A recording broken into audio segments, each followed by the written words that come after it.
ಶ್ರೀ ವಿಷ್ಣು ಚತುರ್ವಿಂಶತಿ. ಸನಾತನ ಧರ್ಮ ಎಂಬ ಅಗಾಧ ಸಾಗರದಲ್ಲಿ ಬೇಲೂರು ಶಿಲ್ಪದ ಶಾಶ್ವತ ನಂದನವನ.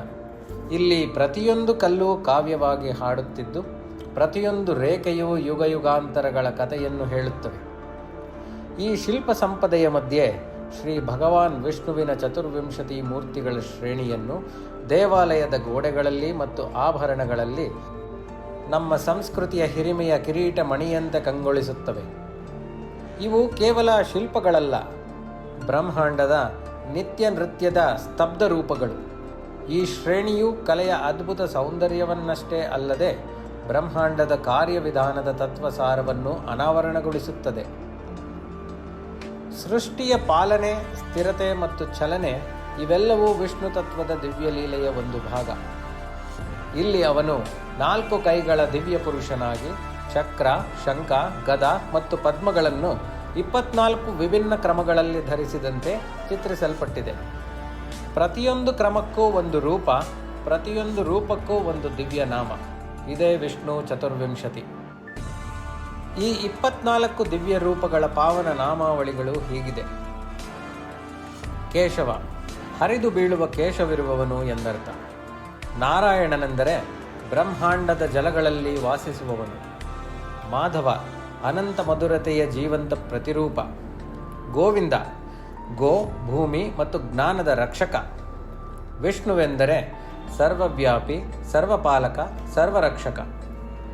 ಮಧುಸೂದನ, ಮಾಯೆಯ ಜೇನುಗೂಡನ್ನು ಜ್ಞಾನದಿಂದ ಕಿತ್ತು ಹಾಕಿದವನು. ತ್ರಿವಿಕ್ರಮನೆಂದರೆ 3 ಲೋಕಗಳನ್ನು ಒಂದೇ ಹೆಜ್ಜೆಯಲ್ಲಿ ಅಡವಳಿಸಿದವನು ಎಂದರ್ಥ.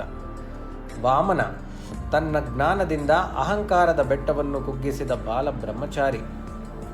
ಶ್ರೀಧರ ಎಂದರೆ ಶ್ರೀಯನ್ನು ಧರಿಸಿದವನು. ಹೃಷಿಕೇಶ ಎಂದರೆ ಇಂದ್ರಿಯಗಳ ನಿತ್ಯ ನಿಯಂತ್ರಕ. ಪದ್ಮನಾಭನೆಂದರೆ ನಾಭದಿಂದಲೇ ಬ್ರಹ್ಮೋದಯ. ದಾಮೋದರ, ಬ್ರಹ್ಮಾಂಡದ ಜಲವನ್ನು ಬಂಧಿಸಿ ವಿಶ್ವವನ್ನು ಸಮಗ್ರಗೊಳಿಸಿದವನು.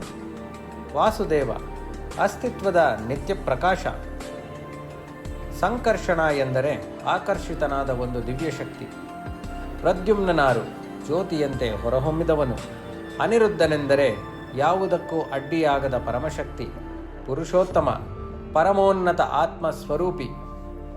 ಅಧೋಕ್ಷಜ, ಇಂದ್ರಿಯ ಗ್ರಹಣಕ್ಕಿಂತಲೂ ಅತೀತನಾದ ಸೂಕ್ಷ್ಮ ಸ್ವರೂಪಿ. ನಾರಸಿಂಹ, ಸಿಂಹದ ಉಗ್ರತೆ ಮತ್ತು ಮನುಷ್ಯನ ಕರುಣೆ ಒಂದೇ ದೇಹದಲ್ಲಿ ಕಂಡರೆ ಅವನು ನಾರಸಿಂಹ. ಅಚ್ಯುತನೆಂದರೆ ಶಾಶ್ವತ ಮತ್ತು ಅಚಲ. ಜನಾರ್ದನನಾರು, ಭಕ್ತ ಜನರ ಶಾಶ್ವತ ರಕ್ಷಕ.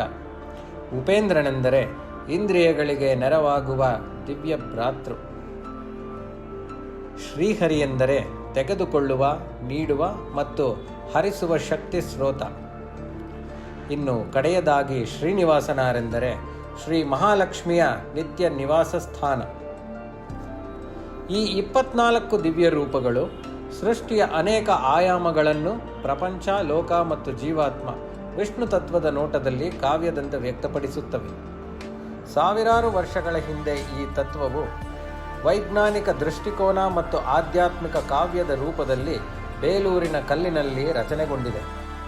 ಅಂದಿನ ಕಾಲದಿಂದ ಇಂದಿನವರೆಗೂ ಶತಮಾನಗಳ ಕಾಲ ಭಕ್ತರು ಈ ಜ್ಞಾನಾಮೃತವನ್ನು ಅನುಭವಿಸುತ್ತಾ ಪೀಳಿಗೆಯಿಂದ ಪೀಳಿಗೆಗೆ ಹರಡುತ್ತಾ ಬಂದಿದ್ದಾರೆ. ಅವೆಲ್ಲವನ್ನು ಗಮನಿಸಿದರೆ 2 ಸತ್ಯಗಳನ್ನು ನಮಗೆ ಹೇಳುತ್ತವೆ. ಮೊದಲ ಸಂಗತಿ ಏನೆಂದರೆ, ಅಂದಿನ ಕಾಲದಲ್ಲಿ ನಮ್ಮ ಪೂರ್ವಜರು ಈ ಶಿಲ್ಪಗಳನ್ನು ನೋಡಿ ಅದರ ತಾತ್ಪರ್ಯವನ್ನು ಅರಿಯುವಷ್ಟು ಜ್ಞಾನ ಸಂಪನ್ನರಾಗಿದ್ದರು. ಇನ್ನು 2ನೆಯ ಸಂಗತಿ ಏನೆಂದರೆ, ಶಿಲ್ಪಕಲೆಯ ನಿಖರತೆ ಇಷ್ಟು ಮಿಗಿಲಾದ್ದರಿಂದ 1000 ವರ್ಷಗಳ ನಂತರವೂ ನಾವು ಅದರ ಅರ್ಥವನ್ನು ತಿಳಿಯಬಲ್ಲೆವು. ಬೇಲೂರು ದೇವಾಲಯದ ದರ್ಶನ ಕೇವಲ ಸಂಚಾರವಲ್ಲ, ಅದು ಶಿಲ್ಪ ಸೌಂದರ್ಯ, ಆಧ್ಯಾತ್ಮಿಕ ತತ್ವ ಮತ್ತು ಭಕ್ತಿಯ ಅನಂತ ಸಮುದ್ರದಲ್ಲಿ ತೇಲುವ ದಿವ್ಯಾನುಭವ.